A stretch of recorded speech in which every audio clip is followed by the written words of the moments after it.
कई अविश्वासी जीवों को सुख नहीं मिलता। ठाकुर जी सर्वत्र हैं, हरि व्यापक सर्वत्र समाना, सर्वत्र व्यापकता है उनकी। लेकिन कई लोगों को विश्वास प्रतिष्ठित करने के लिए सर्व व्यापकता कहने मात्र से काम नहीं चलेगा। यह बात मानने की हो सकती है कि ठाकुर जी सर्व व्यापक हैं, लेकिन कई बार हम मानव हैं ना, हम लोगों के चित्त में दोष बहुत जल्दी आ जाते हैं। सर्व व्यापकता ठाकुर जी की है तो फिर किसी को पाप करना ही नहीं चाहिए था।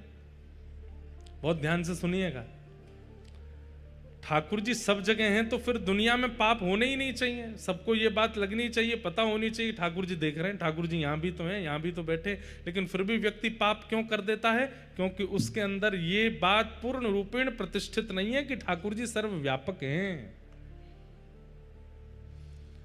ठाकुर जी का प्रथम अवतार है परावतार।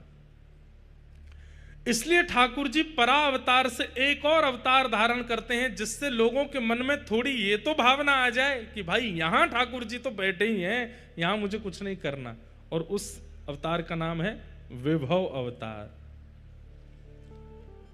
तो विभव अवतार ठाकुर जी के कौन से हैं? राम अवतार, कृष्ण अवतार, परशुराम अवतार, कूर्म अवतार, कच्छप अवतार, नृसिंह अवतार, वराह अवतार।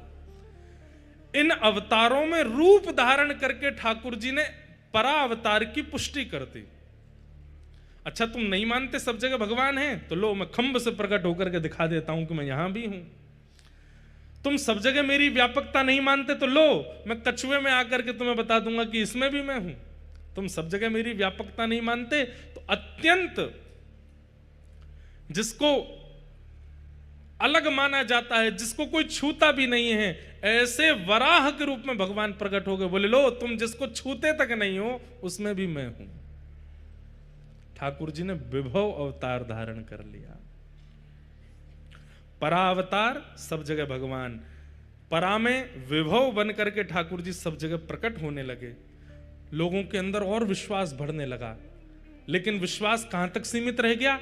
अयोध्या में राम जी हैं, वृंदावन में कृष्ण हैं, जगन्नाथपुरी उड़ीसा में जगन्नाथ हैं, द्वारिका में द्वारिकाधीश हैं, दक्षिण में रंगनाथ हैं, तब भी सर्वव्यापकता नहीं हो रही थी।